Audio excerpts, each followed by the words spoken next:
بات یہ چل رہی ہے کہ غنیمتوں کی تقسیم کس طرح ہوگی۔ جو بنیادی سوال سورہ الانفال کے شروع میں قائم کیا گیا تھا کہ یسألونک عن الانفال، وہ آپ سے غنیمتوں کے متعلق پوچھتے ہیں۔ قل الانفال للہ والرسول، آپ کہہ دیجئے کہ غنیمتیں اللہ اور اس کے رسول کے لیے ہیں، مطلب ان کی تقسیم اللہ اور اس کے رسول کے بتائے ہوئے قاعدے اور طریقے کے مطابق ہوگی۔ اب وہ کیا قاعدہ ہے،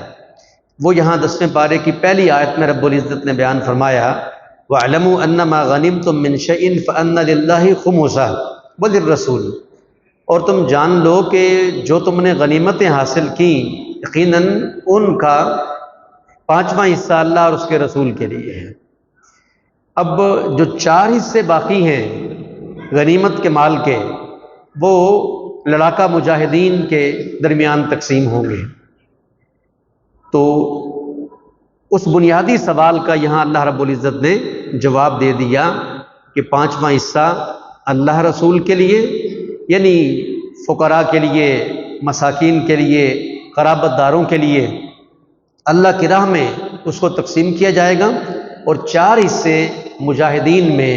ان میں سے جو پیادہ ہیں، جو سوار ہیں، اور جس پر سوار ہیں وہ سواری، 4 حصے ان میں تقسیم ہوں گے۔ اس کے بعد اللہ رب العزت نے غزوہ بدر کا محل وقوع بیان فرمایا، اذ انتم بالعدوۃ الدنیا وهم بالعدوۃ القصویٰ والرکب اسفل منکم ولو تواعدتم لاختلفتم فی المیعاد، کہ جب تم قریب کے کنارے پر تھے اور وہ دور کے کنارے پر تھے، اور وہ رکب قافلہ جس کو ٹارگٹ بنانے کے لیے، جس کو ٹارگٹ کرنے کے لیے اور ہدف کے طور پر جسے تم نے اپنے ذہنوں میں رکھا تھا، تو وہ نیچے تھا، اور اگر تم جنگ کے لیے کوئی میعاد طے کرتے کہ مسلم اور مشرک آپس میں طے شدہ وقت اور منصوبے کے تحت کہ ہم پلان کر کے فلاں وقت، فلاں مہینے میں، فلاں دن میں، فلاں جگہ ہم جنگ لڑیں گے، تو اللہ فرماتے ہیں لاختلفتم فی المیعاد، تو تم اس طے شدہ میعاد میں اختلاف کر بیٹھتے۔ ولیکن لیقضی اللہ امرا کان مفعولا، اللہ تبارک و تعالیٰ نے وہ کام نمٹا دیا جو اللہ رب العزت کے ہاں طے شدہ تھا، یعنی اللہ اس جنگاہ کو بپا کر کے اور اس لڑائی کا ماحول بنا کے اللہ یہ چاہتا تھا کہ بدر کا معرکہ بپا ہو اور حق ثابت ہو جائے، لیحق الحق بکلماتہ ویقطع دابر الکافرین، تاکہ اللہ اپنے کلمات کے ساتھ حق کو ثابت کر دے اور اللہ باطل کی جڑ کاٹ دے۔ اور اس کے بعد اللہ رب العزت نے مجاہدین کو چند نصیحتیں فرمائیں، فرمایا یا ایھا الذین آمنوا اذا لقیتم فئۃ فاثبتوا واذکروا اللہ، اے مومنو جب تمہاری مٹ بھیڑ کسی لشکر سے ہو، کسی جتھے سے ہو، جب تم دشمنوں سے ٹکراؤ، تو پہلا کام یہ ہے کہ فثبتوا، تم ثابت قدم رہو، واذکروا اللہ کثیرا لعلکم تفلحون، اور پھر تم اللہ کو کثرت سے یاد کرو تاکہ تم کامیاب ہو جاؤ۔ اور اس جنگ کے میدان کے دیگر آداب یہ ہیں کہ وہ اطیعوا اللہ ورسولہ، اللہ کی اطاعت کرو اور اس کے رسول کی بات مانو، ولا تنازعوا، اور آپس میں پھوٹ مت ڈالو، اختلاف اور جھگڑا مت کرو، فتفشلوا وتذهب ريحكم، نہیں تو تمہاری ہوا اکھڑ جائے گی اور پھر تمہارے قدم ڈگمگا جائیں گے، اور تم صبر کرو، بے شک اللہ صبر کرنے والوں کے ساتھ ہے۔ ولا تكونوا كالذين خرجوا من ديارهم بطرا ورئاء الناس، اور تم ان لوگوں کی طرح مت ہو جاؤ جو اپنے گھروں سے تکبر کرتے ہوئے اور حق کو ٹھکراتے ہوئے نکلے۔ یہ مشرکین یہاں سے مراد ہیں کہ ابو جہل جس طریقے سے نکلا تھا کہ یہ ہیں کون، ہمارے بگوڑے، آج ہمارے ہی سامنے یہ کھڑے ہو گئے، بڑی بڑی وہ بڑھ کے ہانک کے اور بڑی بڑی باتیں کر کے کہنے لگے ہم نکلیں گے، اور اب دیکھے گا کہ ہم نے ان کا کیا حشر کر دیا ہے، اور پھر ہماری داستانیں لوگ سنایا کریں گے۔ اس طرح کی باتیں ابو جہل کر کے نکلا تھا۔ فرمایا تم نے ان لوگوں کی طرح نہیں ہونا جو اپنے گھروں سے نکلے حق کو ٹھکراتے ہوئے اور تکبر کرتے ہوئے۔ اس طرح کا رویہ تکبر کا اور شیخی کا اور نخوت کا اور گھمنڈ اور غرور کا تمہیں اختیار نہیں کرنا ہے، یہ ان کفار نے اختیار کیا۔ اور پھر یہاں اللہ رب العزت نے یہ ذکر فرمایا کہ کافروں کے لیے کس طرح شیطان نے معاملہ مزین کر دیا تھا، وہ بھی انہیں کھینچ کے لایا تھا۔ وَإِذْ زَيَّنَ لَهُمُ الشَّيْطَانُ أَعْمَالَهُمْ وَقَالَ لَا غَالِبَ لَكُمُ الْيَوْمَ مِنَ النَّاسِ، اور جب شیطان نے ان کے لیے معاملے کو اٹریکٹیو اور دلکش بنایا، اور ان سے شیطان نے کہا کہ آج تم پر کوئی غلبہ پانے والا نہیں ہے، وَإِنِّي جَارٌ لَكُمْ، میں بھی تمہارا اتحادی ہوں، میں بھی تمہارا حمایتی، میں بھی تمہارا پڑوسی ہوں، میں تمہارا مددگار ہوں۔ فَلَمَّا تَرَأَتِ الْفِئَتَانِ نَكَصَ عَلَىٰ عَقِبَيْهِ، اللہ فرماتے ہیں کہ جب پھر اس ابلیس شیطان نے دونوں جماعتوں کو آمنے سامنے آتا ہوا دیکھا، ادھر ابو جہل کی جماعت، ادھر مسلمانوں کا لشکر، جب آمنے سامنے آئے، کہنے لگا انی ارا ما لا ترون، میں وہ دیکھ رہا ہوں جو تم نہیں دیکھ رہے، انی اخاف اللہ، میں تو اللہ تبارک و تعالیٰ سے ڈرتا ہوں۔ یہ دھوکے باز ابلیس ملعون دشمن، اولاد آدم کا دشمن، اور اس طرح اس نے ان کفار کے لیے ان کے اعمال کو مزین بنایا اور بالآخر انہیں بھی دھوکہ دیا، جیسے باقی بنی نوع انسان کو یہ دھوکہ دیتا ہے۔ اور اس کے بعد اللہ رب العزت نے مسلمانوں کو کفار کے خلاف اعداد، استعداد اور تیاری، مورچوں میں رہنا، اپنی صلاحیت جنگی حربی بڑھانا، اس کا حکم دیا ہے، اور اس میں خرچ کرنے کا حکم دیا ہے۔ اور میں وَأَعِدُّوا لَهُم مَّا اسْتَطَعْتُم مِّن قُوَّةٍ، اپنی قوت کے مطابق اللہ تبارک و تعالیٰ کے دشمنوں کے خلاف اپنی استطاعت کے بموجب تم تیاری کرو۔ وَمِن رِّبَاطِ الْخَيْلِ، قوت سے اور گھوڑوں کو باندھ کر رکھنے سے، کہ جن پر تم سوار ہو کر، جن کی پیٹھ پہ بیٹھ کر تم دشمن تک پہنچ سکتے ہو، وہ تیر جو دشمنوں کی طرف پھینکنے ہیں، وہ سواریاں جن پر سوار ہو کے تم نے دشمن تک پہنچنا ہے، ہر دو طرح کی تیاری تمہیں کرنی چاہیے۔ وَمَا تُنْفِقُوا مِنْ شَيْءٍ فِي سَبِيلِ اللَّهِ يُوَفَّ إِلَيْكُمْ وَأَنْتُمْ لَا تُظْلَمُونَ، اور یہ بات یاد رکھو کہ جب تم تیاری یعنی اعداد للجہاد کرو گے، دشمنوں کے خلاف تم اپنی ٹریننگ اور تربیت کرو گے، اپنی جنگی اور حربی صلاحیت کو بڑھاؤ گے، تو ترہبون بہ عدو اللہ وعدوکم، تمہارے دشمن بھی اس سے مرعوب ہوں گے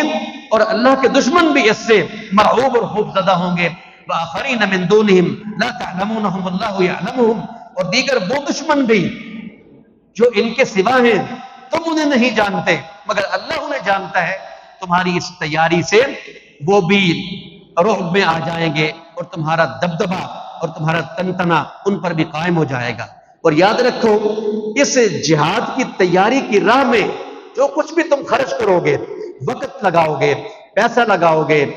پسینہ بہاؤ گے، جو کچھ بھی اس میں خرچ ہوگا، یوفی الیکم وانتم لا تظلمون، اللہ تبارک و تعالیٰ اسے تمہاری طرف ریٹرن کرے گا، لوٹائے گا اور واپس کرے گا، پورا پورا تمہیں اس کا بدلہ، اجر و ثواب، یہاں فتح اور غلبہ کی شکل میں اور وہاں اجر و ثواب کی شکل میں دے گا، اور تم پر کوئی ظلم نہیں کیا جائے گا۔ اور پھر اسارہ بدر کے قیدیوں کے متعلق کہ بدر کی جنگ میں 70 مشرک قتل ہوئے اور 70 گرفتار ہوئے، مگر گرفتار کرنے میں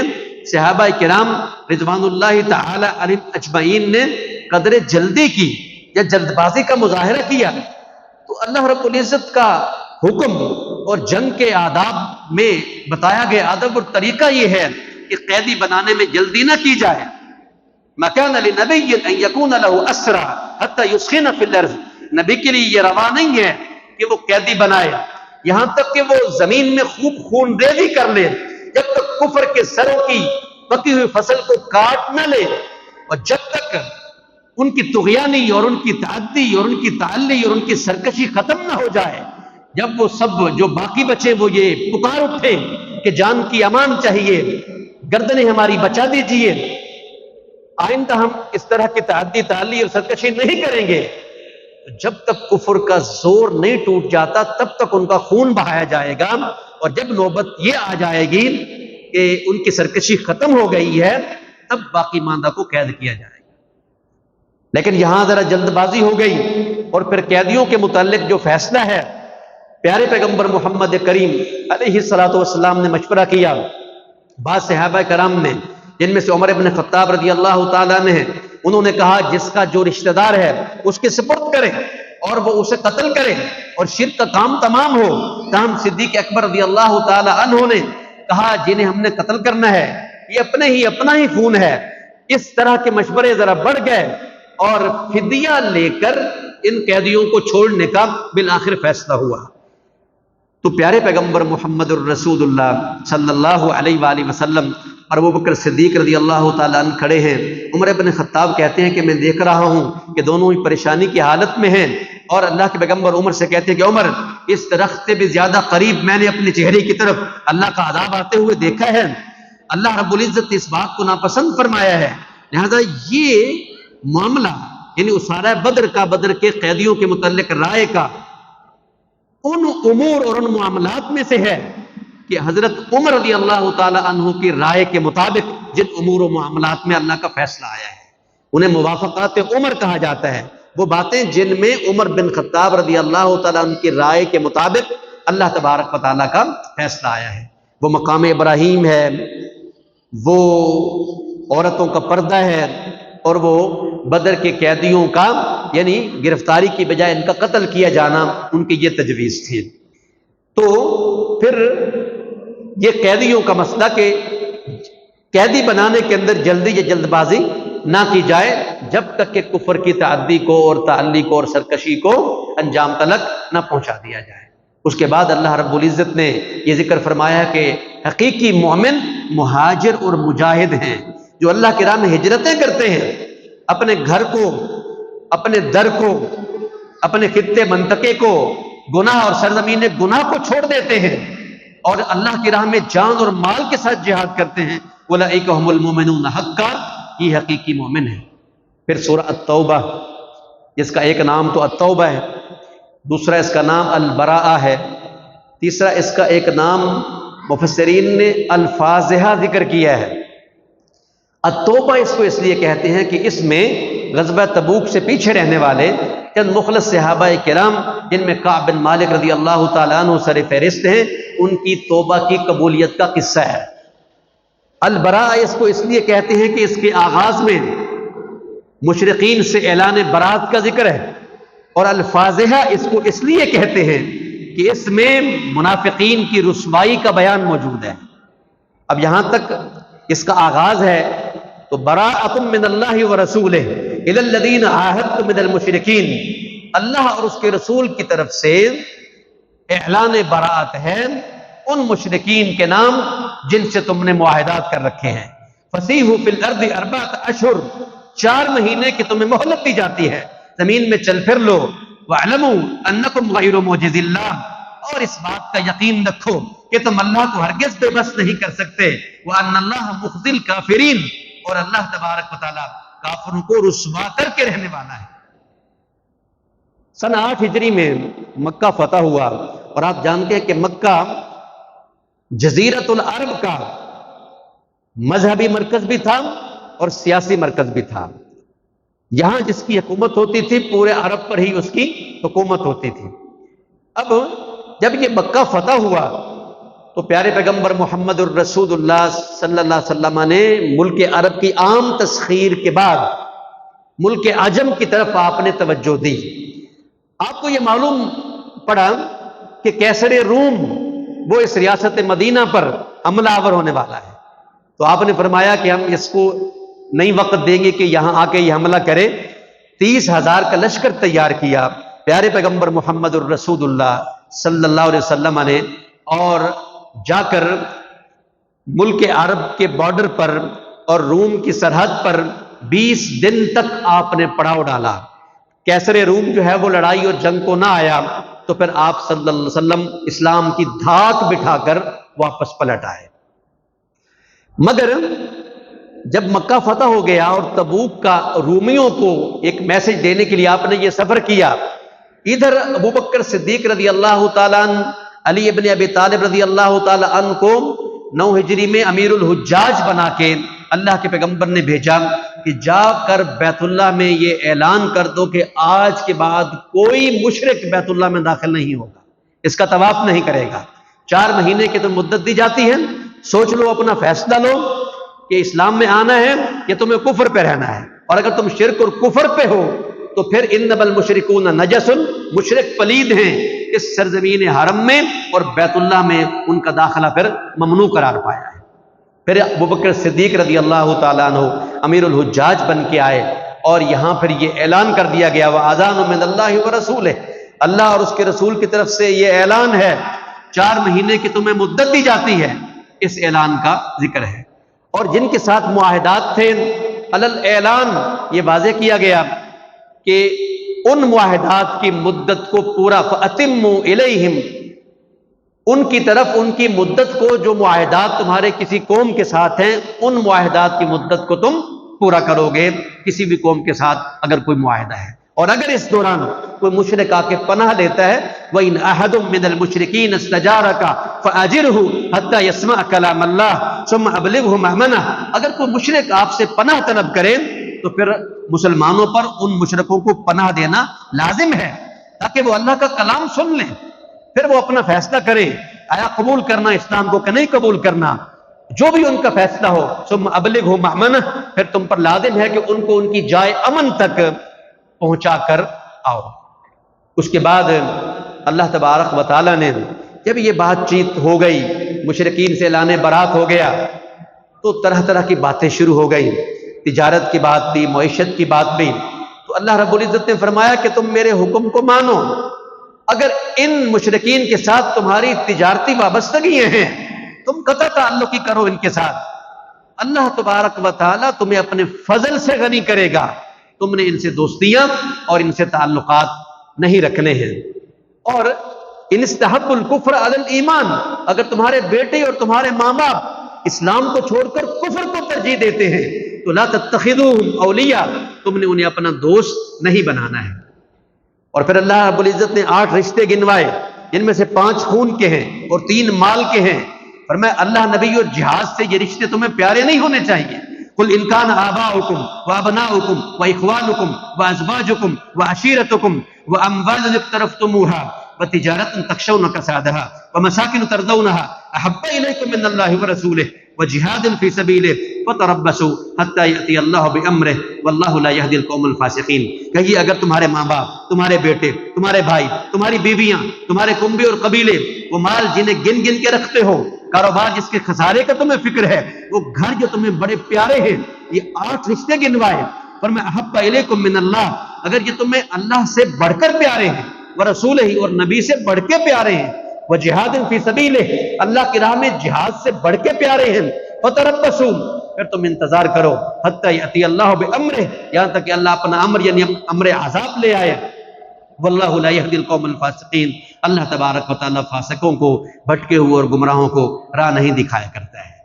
یعنی جو اللہ کا حکم ہے مشرکین سے برات کا، برات کرو، یہ مت دیکھو کہ مشرک بیٹا ہے یا باپ ہے، اگر وہ کفر کو ترجیح دے رہے ہیں تو تم ان کو ترجیح مت دو، تم اللہ کو ترجیح دو، رسول کو ترجیح دو اور جہاد کو ترجیح دو۔ اور اس کے بعد اللہ تبارک و تعالی نے، جیسا کہ آپ نے سنا کہ یہ سورہ منافقین کی فضیحت پر، ان کی رسوائی کے مضمون کو اپنے دامن میں رکھتی ہے۔ نفاق ایک ایسی بیماری ہے کہ جہاد میں یہ واضح ہوتی ہے، کیونکہ منافق اس کی جان کھپے اور اس کا مال لگے، یہ کسی طور بھی اس کو گوارا نہیں ہوتا۔ ایکسپوز یہ تب ہوتی ہے جب مال خرچ کرنا پڑتا ہے اور جب عملی جہاد میں بنفس نفیس شریک ہونا پڑتا ہے، وگرنہ تو جو نمازیں بھی پڑھتے رہتے ہیں اور اسلامی برادری کا حصہ بن کے رہتے ہیں، ایکسپوز تب ہوتے ہیں، منکشف تب ہوتے ہیں، ان ظالموں کے چہروں سے نقاب تب اترتے ہیں جب خرچ کی باری آتی ہے یا عملاً جہاد میں شرکت کی باری آتی ہے۔ تو اب خرچ کے مسئلے میں اعراب کی 2 قسمیں اللہ نے بیان فرمائیں۔ وَمِنَ الْأَعْرَابِ مَن يُؤْمِنُ بِاللَّهِ وَالْيَوْمِ الْآخِرِ، بدویوں میں سے بعض تو وہ ہیں جو اللہ پر بھی ایمان رکھتے ہیں اور آخرت پر بھی ایمان رکھتے ہیں، وَيَتَّخِذُ مَا يُنْفِقُ قُرْبَاتٍ عِندَ اللَّهِ وَصَلَوَاتِ الرَّسُولِ، جس چیز کو وہ اللہ کی راہ میں خرچ کرتے ہیں اس خرچ کا مقصد یہ ہوتا ہے کہ اللہ راضی ہو جائے اور رسول کی دعا مل جائے۔ اور بدویوں میں سے کوئی تو وہ ہے جو اللہ تبارک و تعالیٰ کی راہ میں خرچ کو وَيَتَّخِذُ مَا يُنْفِقُ مَغْرَمًا، وہ اسے تاوان سمجھتا ہے، چٹی سمجھتا ہے کہ یہ خرچ ہم پر کیا تاوان، کوئی تاوان پڑ گیا ہے۔ اللہ کی راہ کے خرچ کو وہ تاوان سمجھتے ہیں۔ یہ منافقین کے متعلق بات شروع ہوگی۔ اب کوئی مخلص مومن جب بڑی محنت مشقت کر کے تھوڑا سا مال اللہ کی راہ میں خرچ کرتا تو منافق کہتے لو اس اتنے سے کیا بننے والا تھا، اللہ کو بھلا اتنے سے مال کی کیا ضرورت تھی، تمہارے اس مال سے کیا جہاد ہو جائے گا۔ اس تھوڑے خرچ کرنے والے کو بھی وہ تان زنی کا نشانہ بناتے تھے، اور اگر کوئی زیادہ خرچ کرتا کہتے دیکھو یہ فخر کر رہا ہے، یہ ریاکاری کر رہا ہے، یہ نمود و نمائش کا اظہار کر رہا ہے۔ تو نہ وہ زیادہ خرچ کرنے والے کو معاف کرتے تھے، نہ تھوڑا خرچ کرنے والے کو معاف کرتے تھے، ہر دو انفاق کرنے والوں پر وہ تان کے نشتر چلاتے تھے۔ تو اللہ رب العزت نے ان منافقین کے متعلق اپنے پیغمبر سے فرمایا یا ایھا النبی جاہد الکفار والمنافقین واغلظ علیہم ومأواہم جہنم، اے پیارے نبی آپ منافقین کے خلاف جہاد کیجئے اور ان پر آپ سختی کیجئے، اور جو ان کا پروٹوکول ہے معاشرے میں مسلمانوں والا وہ ختم کیجئے۔ وہ کیا ہے کہ یہ اسلامی برادری کا حصہ ہیں۔ عبداللہ بن ابی فوت ہوا تو اس کا بیٹا آیا، اللہ کے پیغمبر اس کی سفارش پر اس کی جنازہ پڑھانے کے لیے چلے گئے، اپنا کرتا بھی اتار کے اس کو پہنایا، اپنا لعاب بھی اس کے منہ کے اندر ڈالا، جبکہ عمر بن خطاب رضی اللہ عنہ نے آپ علیہ الصلوۃ والسلام کے سامنے اپنی رائے بھی رکھی کہ آپ کو اس کا جنازہ نہیں پڑھانا چاہیے، مگر آپ نے فرمایا کہ اللہ کی طرف سے مجھے منع نہیں کیا گیا ہے۔ اب یہاں پراپر باقاعدہ اللہ کی طرف سے منافقین کے جنازے کے لیے نبی پاک کھڑے ہوں، اللہ نے منع فرما دیا لا تقم علی قبرہ منہم مات ابدا، کبھی کوئی ان میں سے مر جائے آپ ان میں سے کسی کی قبر پر دعائے مغفرت کے لیے کھڑے نہیں ہوں گے۔ انہم کفروا باللہ، انہوں نے اللہ کا کفر کیا ہے اور کفر کی حالت میں ہی ان کی موت آ گئی ہے، لہذا اس طرح کا اکرام اور اس طرح کا پروٹوکول کہ آپ ان کے لیے دعائے مغفرت کے لیے ہاتھ اٹھائیں یا بخشش کے لیے نماز پڑھیں، نہیں، آپ نے ان کے لیے اس طرح کا کوئی پروٹوکول قائم نہیں کرنا ہے۔ وآخر دعوانا ان الحمد للہ رب العالمین۔